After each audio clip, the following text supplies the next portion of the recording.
उसको जड़ के तरह स्थिर कर दे, जो चेतन करे। जड़ ही करे चेतन, जड़ को भी चेतन करे। अर्थात जो जड़ के तरह है उसमें हलचल पैदा है, उसमें कुछ गति प्रदान करे। एक पूरे सृष्टि आपको लग रहा है कि गति कर रहा है, जैसे चांद, तारे, सूर्य, चंद्रमा सब गति कर, लेकिन इसमें गति देने वाला है कौन? ये तो जड़ में पड़ा हुआ, मूल प्रकृति साम्य अवस्था में पड़ा हुआ था। इसमें गति कौन प्रदान कर?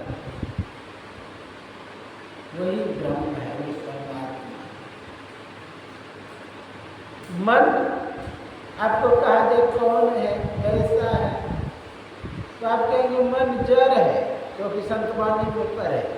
लेकिन लोगों को लगता नहीं कि मन जड़ होगा, जो इतना चंचल हो, जो इतना हलचल पैदा करे, जो पल भर में कहाँ से कहाँ अमेरिका चला जाए, तो उसको जड़ कह रहे। देखने से, अनुभव करने से नहीं लगता है कि जड़ है, लेकिन है जड़। उसमें जो वो जड़तापन दूर कर दिया है वह कौन है? उसमें हलचल पैदा।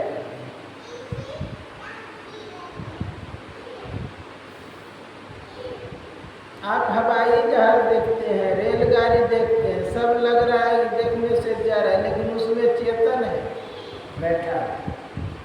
उस चेतन पुरुष के अंदर में जो चेतनता प्रदान कर रहा है वह परमात्मा की।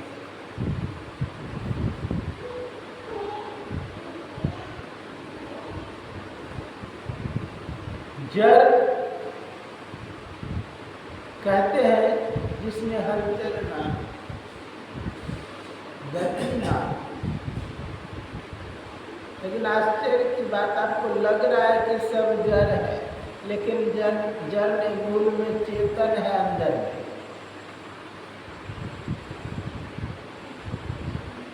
पूरे सृष्टि में चेतन व्यापक है, क्योंकि परमात्मा के सबके से समीप का चेतन ही है।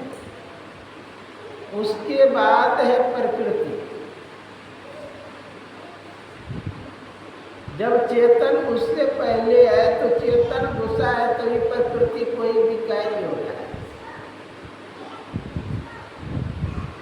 इससे सिद्ध है कि चेतन जड़ में घुसा हुआ है, भले हम प्रकट नहीं कर पा रहे। जो जितना सामर्थ्यवान होगा उतना वह जड़ से चेतनता प्रकट करेगा।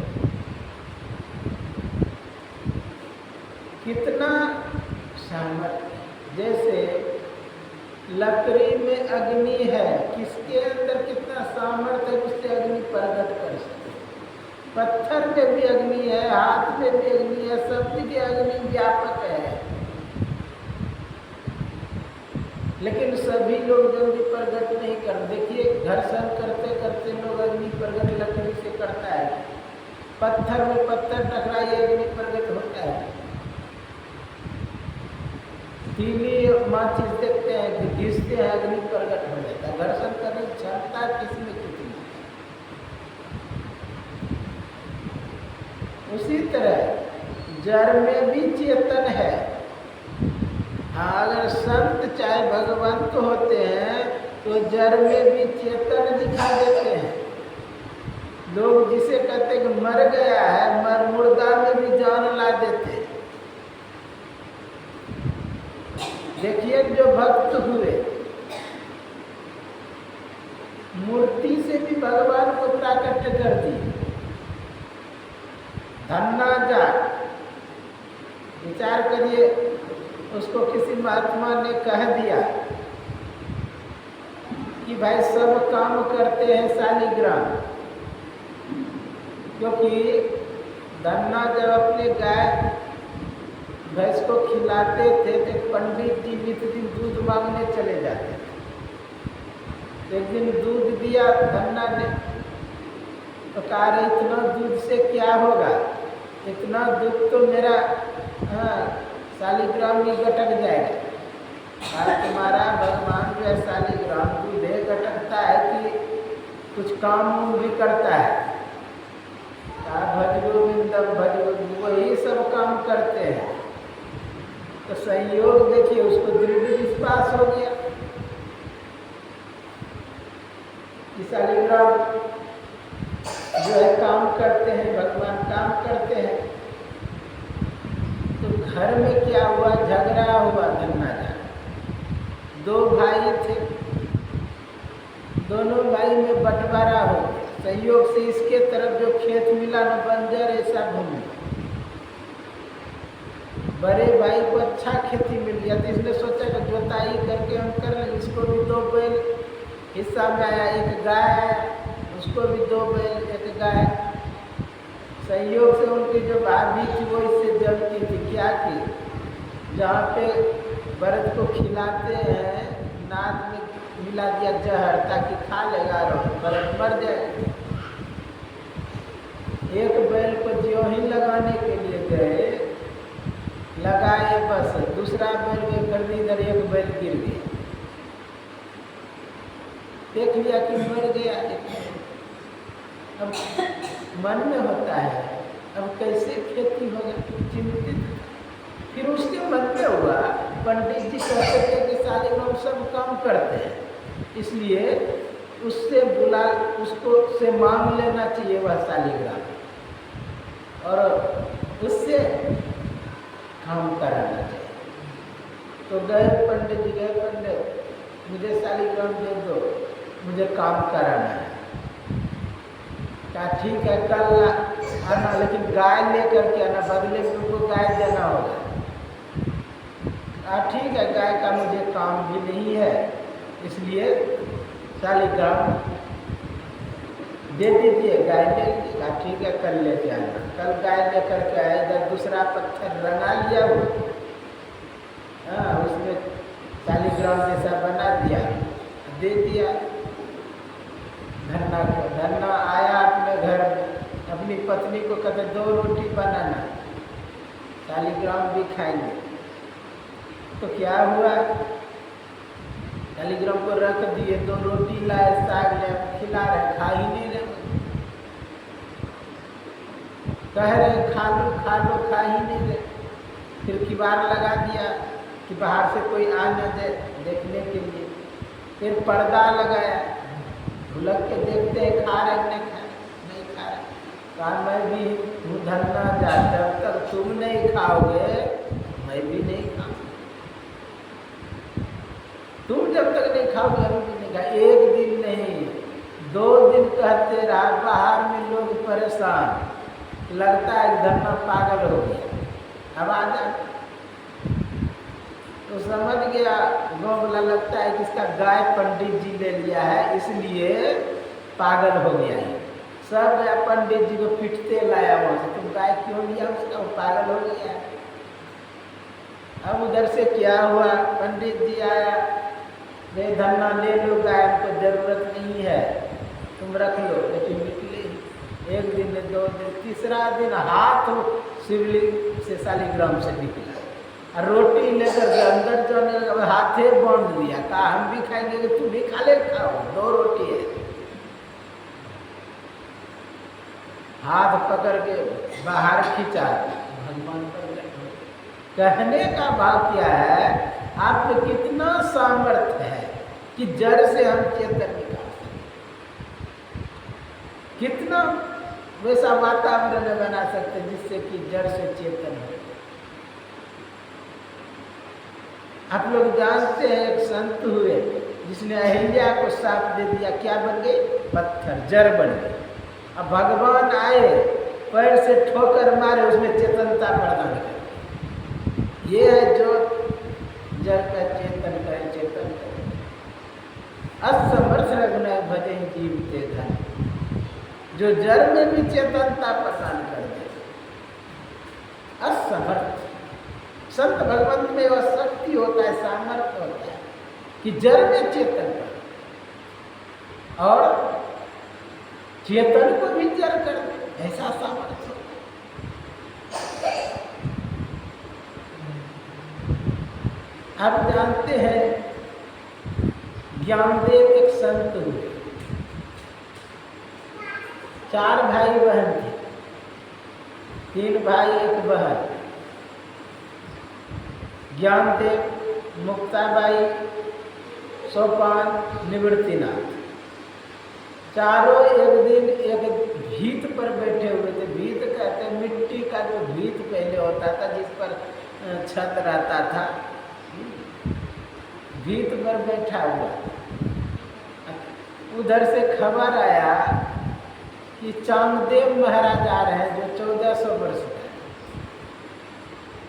अब वो आ रहे हैं किस लिए? दूसरे के बहकावे में आके शास्त्रार्थ करने के लिए। किससे? ज्ञानदेव।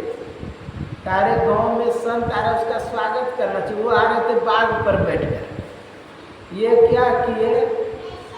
भीत में ऐसा हाथ मारे कि भीते उड़ने लगे। वो तो चेतन पे आ रहे थे, ये जरे को उड़ा। जर के उड़ा स्वागत करने के लिए जा रहे हैं भीत पे बैठ। उधर से बाण मारा उसने, सर्प बाण की मारेंगे न, बस जा करके ज्ञानदेव को डस लेगा, मर जाएगा। संयोग देखिए इन्होंने मंत्र पढ़ा, बस वह फूल का माला बन गया। यानी चेतन था सांप, उसको भी जड़ कर दिया। जड़ जो जिसपे बैठा उसको चेतनता असमर्थ रघुनाथ भजे जीवते। ऐसे सामर्थ्यवान होते हैं संत। एक बार सुनते हैं कि बाबा देवी साहब सत्संग कर रहे थे शमशान घाट के लिए। सत्संग कर रहे थे, उसी समय एक मुर्दा आया जलाने के लिए।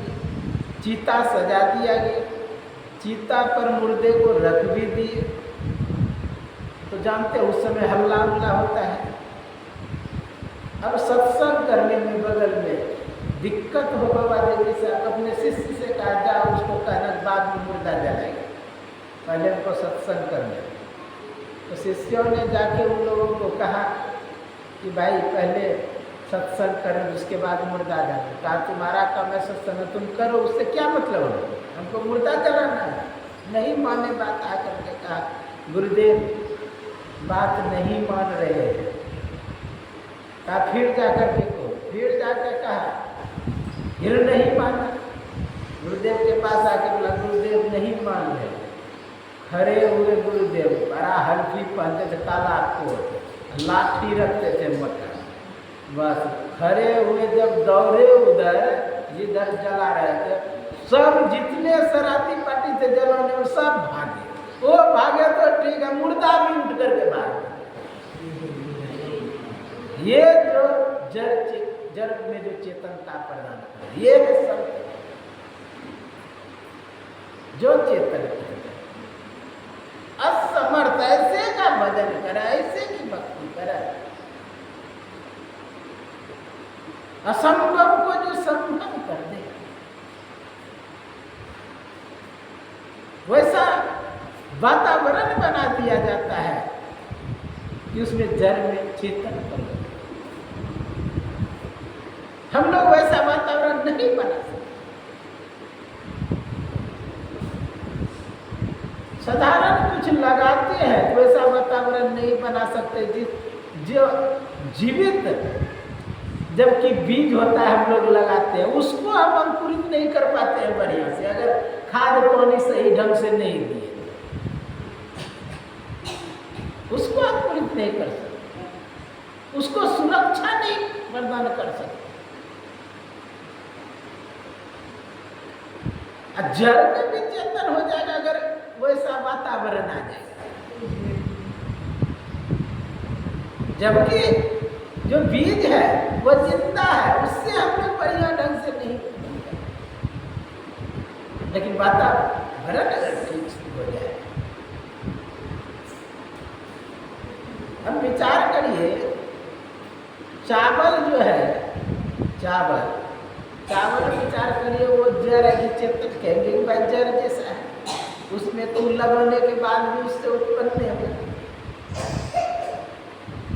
एक बार क्या किए, नवश्याम मकनपुर है, वहाँ आश्रम में गए, वहाँ महात्मा जो थे उसको अग्नि पर दिए थे, तो वहाँ से जाते थे। वहाँ पर एक दिन चावल बना हुआ हो गया, दाल भी बन गया। इसके बाद कहीं से निमंत्रण आता है, पूरा जिद कर दिया, नहीं बाबा खाने के लिए जाना है, चावल दाल बना हुआ छोड़ के चल दिए। वहाँ से जब आए, किसी कारणवश भूल गए। अब भूल गए तो चले गए बाहर, कितना देर, 15-20 दिन के। जब वहाँ से आए न, जब चावल उठा के देखते हैं दाल, और उसमें देखते कि पिल्लू पूरा खोल रहा है, और चावल में उजला और दाल में पीला। ठीक है, रहने उसको मिला दिया, फिर 15 दिन के लिए बाहर चले गए। अब आश्चर्य की बात, उधर से आए तो तीसरे ढंग का पिल्लू हो गया। अब बोलिए कैसा वातावरण उनको हुआ कि वह जड़ था और उसमें चेतन था। वैसा वातावरण बना दिया जाता है, वैसा सिस्टम व्यवस्था कर देते हैं जिसमें सामर्थ्य होता है।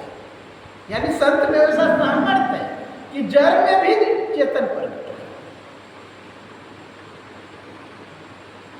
असमर्थ रघुनायक भजहि कबीर साहब रामानंद के आश्रम में रहते थे। रामानंद स्वामी उनके गुरु थे। तो रामानंद स्वामी बहुत मूर्ति पूजते थे, मूर्ति पूजा की नहीं, जिंदगी भर मूर्ति पूजक बने रहे। ये कथा एक प्रसिद्ध है। एक बार की बात है, स्नान करा करके मूर्ति को सजा दिया, पूरे श्रृंगार लगा दिया, सब चीज कर दिया। उसके भूल गए थे कबीर साहब क्या माला पहनाना मूर्ति। मन में सोचता है कि कैसे पहना, मुकुट उतारूंगा तो अपमान होगा, बिना मुकुट उतारे कैसे माला पहना, मन में चिंतन ये कर रहा है। कबीर साहब उधर से आए, कहा गुरु जी क्या सोचते हैं, मुंडी खोल करके लगा दीजिए बगल से। कबीर साहब तो कहने का भाव मूर्ति पूजक करते थे। एक दिन कबीर से कहते हैं रमन, अरे जा सब शालिग्राम मूर्ति को जा स्नान करा के गंगा से लाओ। गए, जब जाने लगे सोचा इतना पत्थर कौन ढोता है। हाँ, डंडा उठाया, सब मूर्ति उछल के डाली में चला गया।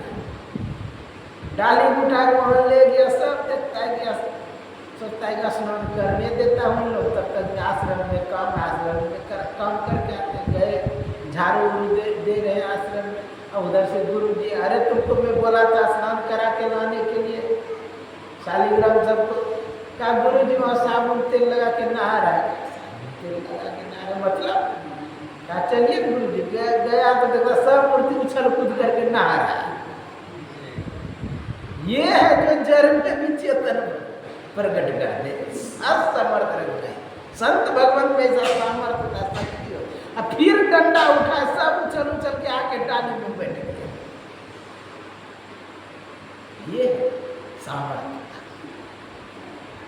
जो चेतन कह जर करे, जर ही करे चेतन। असमर्थ रघुने भजे जीव। ऐसे भगवान का भजन करो, भक्ति करो।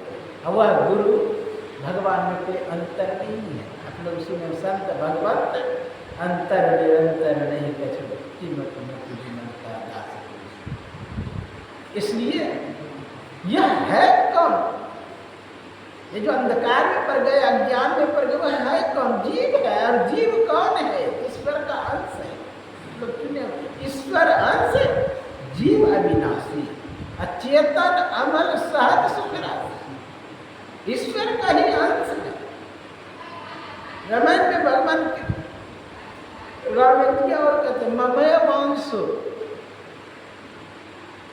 मेरा ही अंश है।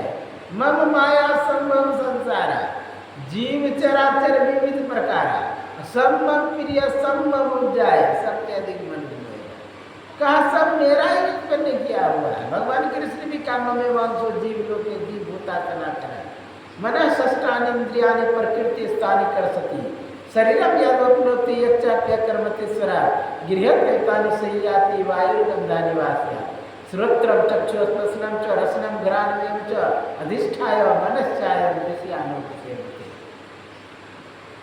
अर्थात ममे वंश मेरा ही अंश है। जीव लोग जीव भूता सनातन, सनातन है। मन षष्ठानि इंद्रियाणि प्रकृति, मन को आधार बना के प्रकृति में सीधे चले प्रकृति। इसमें शरीर में या तो अपने अच्छा क्या करते गृहत्तान से वायु गंधा निवास, जिस प्रकार वायु गंध को खींच करके ले जाता है, उसी तरह प्रकृति के द्वारा जीवात्मा खींचा कर सकते। कैसे बहिर्मुख होता है? श्रोत्रम चक्षु स्पर्शनम च रसनम घ्राणमेव च अधिष्ठाय मनश्चाय विषयानुपसेवते। कहा कान के द्वारा, नासिका के द्वारा, जिह्वा के द्वारा, आदि आदि इंद्रियों के द्वारा बहिर्मुख हो जाता है। तो शास्त्रों का संकेत है, शास्त्रों का आदेश है कि उलटी पाछी लो पैरों पकड़ो। भजन कहाँ से शुरू होगा? तीन अवस्था तजहु भजहु भगवान मन वचन कर। कहा तीन अवस्था को तजना होगा। तो तीन अवस्था क्या है जीव का? सभी दिन आप लोग जानते हैं, जागृत स्वप्ने तथा जीवे गच्छन्ते गच्छन्ता पुनः नेत्रस्थम जागृतम विद्या कंठा समावेश सुसुप्तम हृदय तुर्यम मूर्तिना संस्थितम। कहा जागृत में दोनों आँखों में एक अवस्था, स्वप्न में कंठ में वासा होता है, सुसुप्ति में हृदय में आ जाता है। इन अवस्थाओं में कहा भजन नहीं होता जीव, लेकिन इसी में आते जाते रहते जगे हुए हैं। नेत्र में जब स्वप्न में जाते हैं, आप देखते स्वप्न में, स्वप्न जिस समय देखते हैं उस समय जीव का वासा कंठ में रहता है, और जब सो जाते हैं हृदय में आ जाता है। इससे ऊपर जब हम चलेंगे तन नव द्वारा रामा अति मलिन त्यागी चरु दसमा द्वार सुन पाओ। हमें इसके आगे बढ़ना होगा, क्रिया की हो तब भजन होगा। भजन में हो तो आनंद आनंद। हम लोग चले तो सही, अद्भुत अंतर की डगर जा पर चल कर पढ़ेंगे। दाता सदगुरु धन्य धन्य जो राह लखा देते, अमृत ध्वनि की नौबत झरत वर्भागी सुनते, सुनत लखत सुख लहत अनुभूति में ही प्रभु मिलते। इसलिए हम लोगों को अंतर यात्रा करना चाहिए। अंदर अंदर जब चलेंगे तो हम लोगों का परम कल्याण होगा। यह बहुत ही उत्तम सत्संग हुआ। यह जो सत्संग है कराई माता जी अति उत्तम सत्संग से सभी को लाभ होता है, जीव का कल्याण होता है।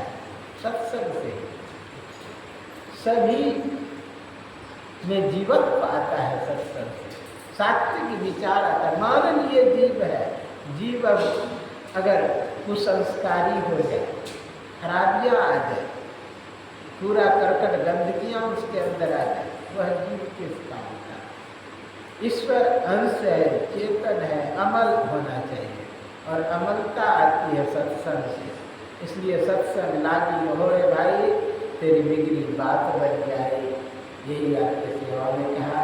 सर्वे भवन्तु सुखिनः, सर्वे सन्तु निरामया, सर्वे भद्राणि पश्यन्तु मा कश्चित् दुर्भाग्यः।